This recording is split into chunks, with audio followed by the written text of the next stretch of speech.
Uh, Nice to be here, everyone. I'm QEDK. I'm a senior R&D engineer at Avail, and happy to be here at 7X Research Day, talking to you guys about modularity.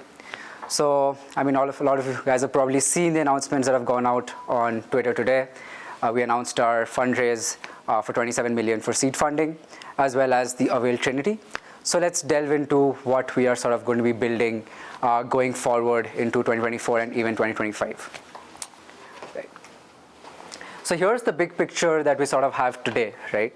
What we're kind of seeing is the status quo of rollups moving towards Ethereum rollups and Ethereum L2s. And these have already been recognized as the sort of the trusted way to have off-chain computation, right? Where we shift execution from Ethereum to rollups and L2s, and as well as, to include Validiums in this, of course, as well. And the primary problem that we see with this is that we are kind of constrained by Ethereum's DA, right? So today, if you look at Ethereum's blob space, we kind of assume that it's going to get much more competitive as much more rollups start supporting proto-dank sharding once we have it coming out on March 13th, right? So that's kind of what we want to solve for at Avail from the get-go, where we have scalable DA in the form of scalable block space. So let's talk a bit more about how we make that happen, right?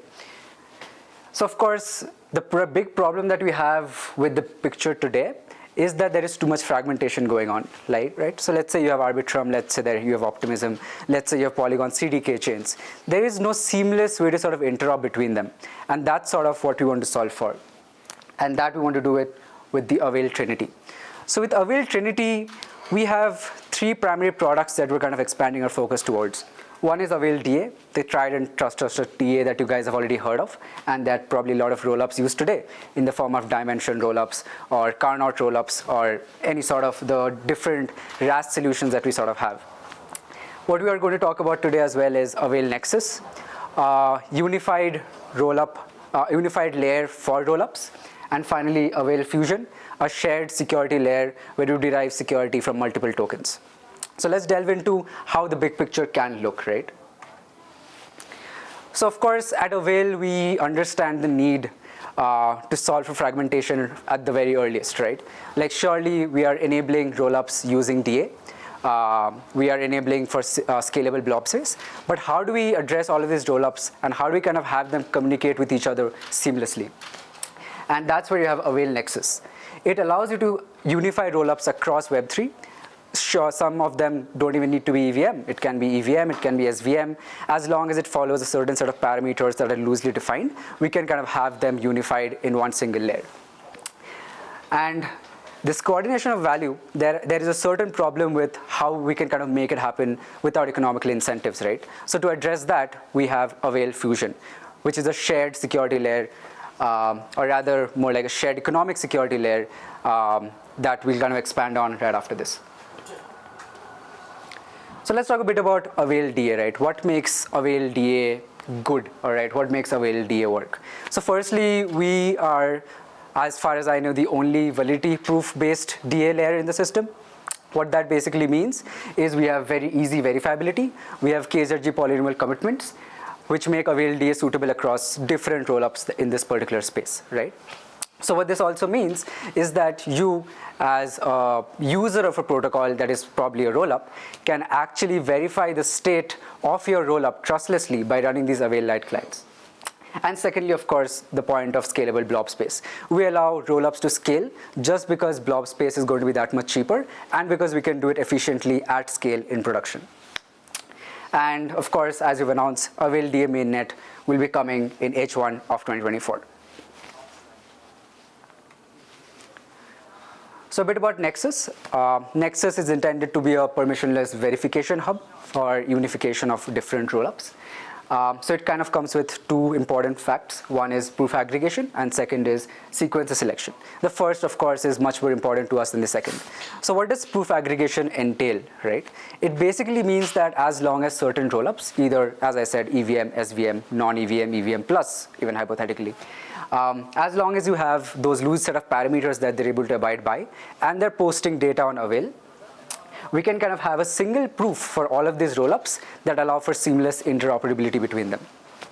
And of course, the nature of interoperability can differ. It can be transferring tokens, it can be transferring messages, it can be varied depending on the use case that a particular rollup wants to support, right? And second, and slightly less important here, but of course something that we're targeting, is sequencer selection. It basically means that a transaction that is being sequenced and included happens through a decentralized sequencer set. This basically also means that we kind of move away from the native structure of rollups today, where we have a centralized sequencer system, to a rollup that uses the nexus layer and kind of relies on a wider set of sequencers that are able to do this at scale in a scalable manner.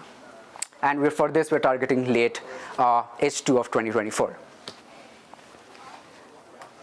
And thirdly, of course, we have Avail Fusion, which is a shared security, economic security layer, where we allow the most native of assets of the mature ecosystems. Primarily what we're targeting now is Bitcoin and ETH.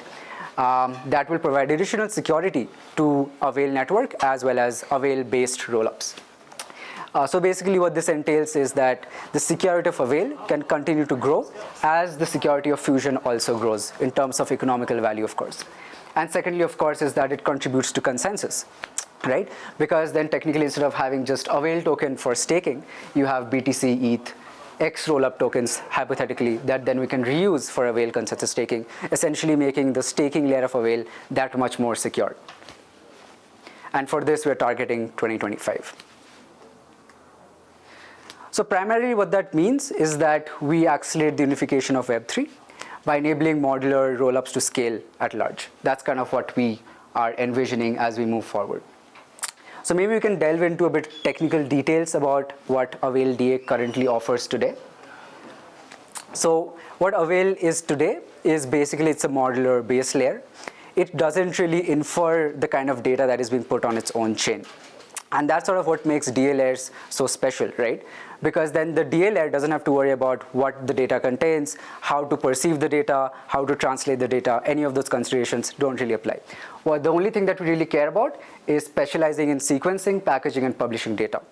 And what this basically means is we segregate all data based on their app IDs, and then which means that anyone can publish transactions based on their app IDs that they have, but then technically you can query the entire chain state of, let's say, even rollup X, rollup Y. All of that is publicly available for everyone to kind of use and share.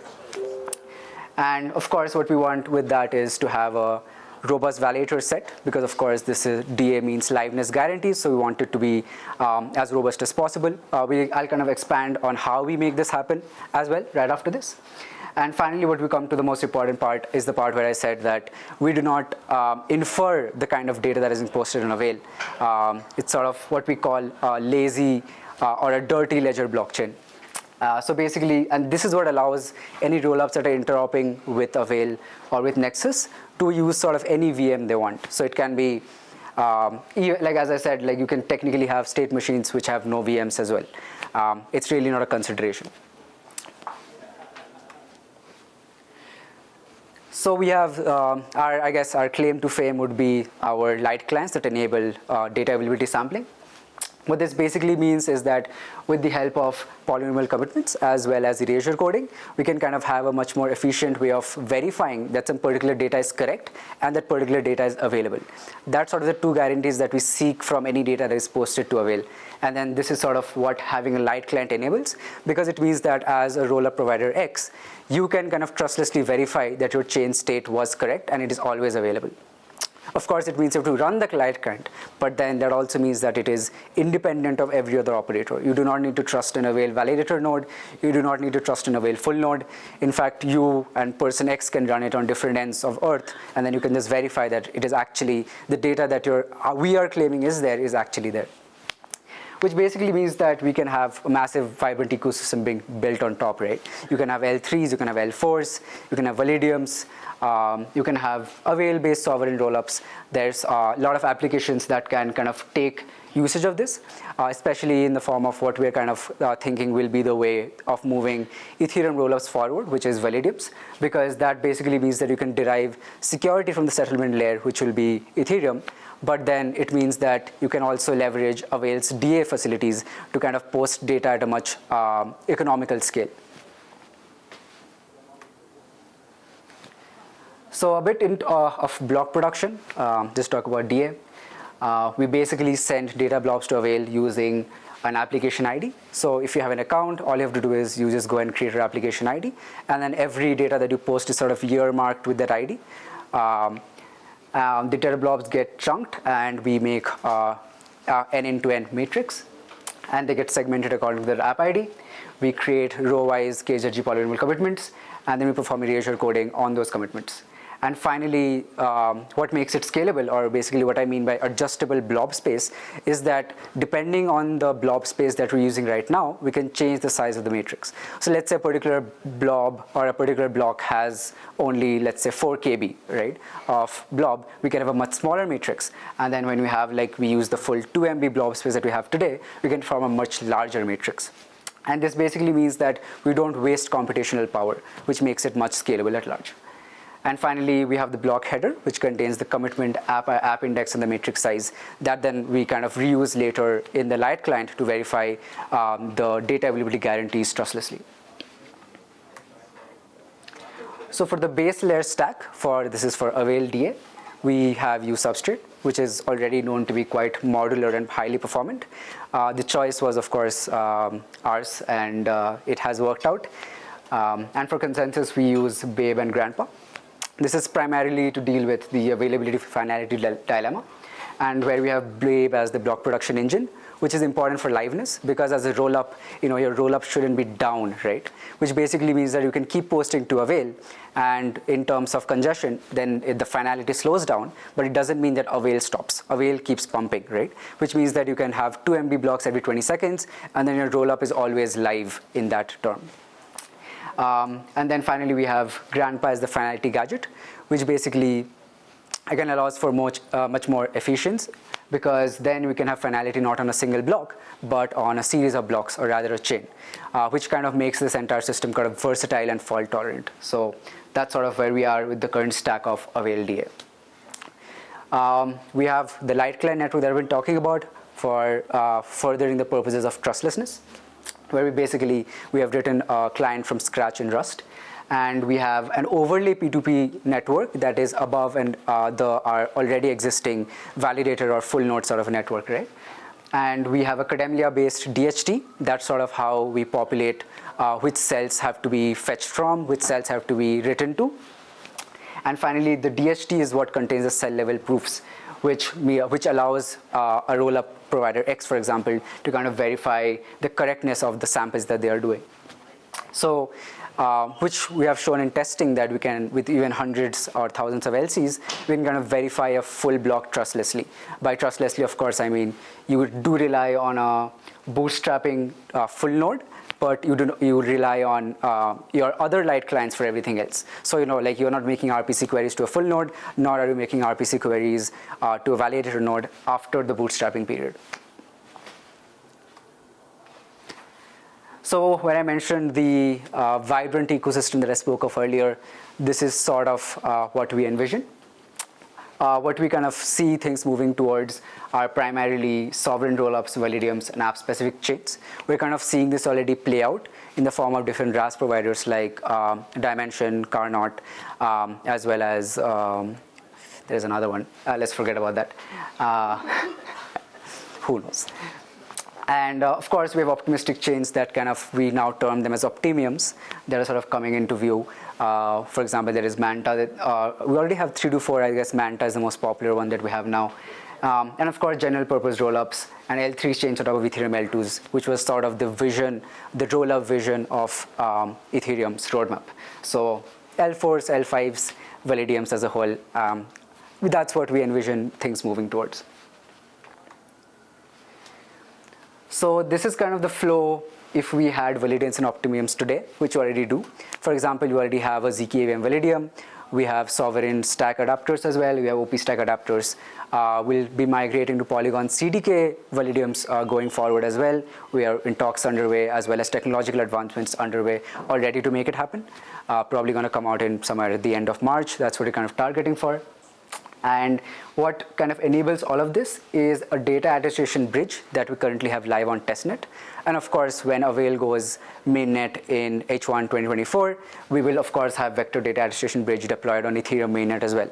So which basically means that you can have L2 validiums which post data to Avail, external DA, but they settle in Ethereum and they're kind of secured by validity proofs. Of course, if they're not secure validity proofs but rather are fraud proofs, then they become L2 optimiums. And similarly, another flow for L3 validiums, where an L3 validium is settling on an L2 rollup, let's say Arbitrum, and then you have an Arbitrum Orbit L3 validium, which is settling on an L2 rollup. The data gets posted to Avail, and then we have the attestation bridge, which is vector, that is operating on both Ethereum and the L2 rollup. And then we're able to verify this using the data attestation bridge that the data was indeed posted and available on Avail. And of course, what we are very much excited about are Avail-based sovereign rollups. The problem is that current rollups rely on a light client that is sort of restricted to its L1 environment, which is EVM. What that means is it essentially becomes much harder to upgrade, as well as social consensus is not possible, right? Because you cannot fork away from Ethereum. That's simply not a choice available. Unless you have insane amount of money and you can mount an economic attack on L1, Ethereum L1, it's simply not feasible. And that's sort of where Avail-based sovereign rollups come into play, because that means that the verification is done directly in the rollups light client instead of relying on the Ethereum contract as the light client, right? Which basically means that if you want to upgrade, you upgrade by simply upgrading the light client. The light clients can verify DA trustlessly, and social consensus exists, which means that you can fork away. Majority of the light clients can switch on to another fork if they want to. And of course, what this also means is that you can have different setups possible, which is optimistic ZK with a sequencer, with a decentralized sequencer, and various other formats. And that's sort of the crux of sovereign rollups. There is so much flexibility available, there is so much scalability available that we feel that this will be a viable path for most rollups that are coming up in the near future. And so this is a rough roadmap that we have. In Q4 2024, we launched the incentivized testnet. We have 84 million plus transactions, 87,000 plus accounts with 116 GB data volume. And that's total throughput in terms of blob space. We had Dimension and Carnot partner challenges, which have just concluded. And with H124, we have the mainnet launch of Avail DA. And today we also launched the Avail's unification framework in the form of Nexus and Fusion that you guys have heard about just now. The technological development is already underway. We are already looking into POCs to kind of facilitate this ASAP. And in H2 of 2024, what we're looking forward to is the launch for Nexus and Fusion. So here's what we have kind of learned today, I would say, is that the challenges that we're facing today. One is, of course, that rollups need DA to scale. That's sort of the hard fact that we observe today. I guess a good example would be sometimes in terms of congestion, or when Ethereum's congestion goes up, the cost of using an L2 rollup kind of increases by a lot. So we already observed that. Second, of course, is rollup UX fragmentation. An Optimism user cannot really do anything with their Arbitrum assets today, but this will be possible in the future with Nexus. And of course, the fact that we need the particular unification, a framework where trust is minimized, as well as it still remains interoperable and scalable. And that's sort of where we'll be moving towards as we go towards H2 of 2024. And of course, talking about what we can do better at Avail. Currently, we are kind of reconstructing every block. What we're thinking about is that we can verify commitments from block producer instead of regenerating the particular commitments, because generating the KZG polynomial commitments is non-trivial as of now.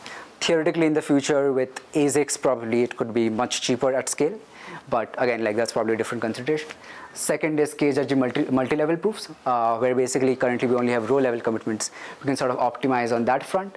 And finally, grandpa verification circuits, where we kind of, instead of having a proof that kind of operates on a block, we can have batches of blocks, and then we can have recursive proofs that sort of interop with the vector bridge. So those three things are kind of what we're looking forward mostly to. And that's pretty much it. proof aggregation in Avil Nexus for interop. That's pretty exciting, actually. How do you guys think about synchronicity when doing proof aggregation, when a lot of these rollups could have different block times? That's a great question. So kind of what will happen in that case is we will have to pick an average case worst time, right? And then technically what we are more excited about is what we're calling asynchronous composability. There are different forms of this. There is, for example, shared composability, synchronous composability that you can kind of do through shared sequencers, for example, where you have the same decentralized sequencer set on two chains. You can have synchronous composability. We are less excited about that because I feel that means we are limited to the sequencer set itself. What we are kind of more excited forward is going to like RISC-0 or SP1 custom ZKVM based state machines that kind of allow us to aggregate the proofs of multiple rollups into one form. So kind of what that means is as long as a rollup is adhering to like the loose set of structures that you have to post data on Avail, your data format must be somewhat like this, then we can kind of generate a proof that kind of verifies the ordering from Avail DA itself, and then we can generate a proof for the same, and then we can have it executed on the Nexus layer, which is what is allowing for the async composability. That's pretty good, actually. Thank you. Thank you. Have you guys given any thought to like the finality rules for rollups?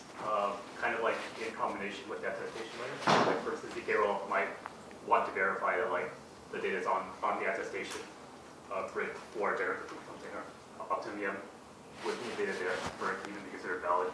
Like, if you guys have any thought to like how the mining operate or any guidelines? That's a great question. So technically, this is how we think of it, right? I think what you're saying is correct. So the way that we solve for it is basically to make the entire data attestation process trustless. What that basically means is that there is a prover that is available. There are circuits that are available. If you're a rollup that kind of wants to derive finality on a different timeline, you can just run the prover yourself, and you can submit the prover the proofs on that particular L1 contract, and then you can get finality on your own timelines. So then you don't need to worry about when the data attestation is happening. As long as your prover that is kind of generating your Validium proofs, for example, is it can happen at the same time as that, basically. So we intend to decentralize 99% of the elements that we kind of have in the particular system that we just showed.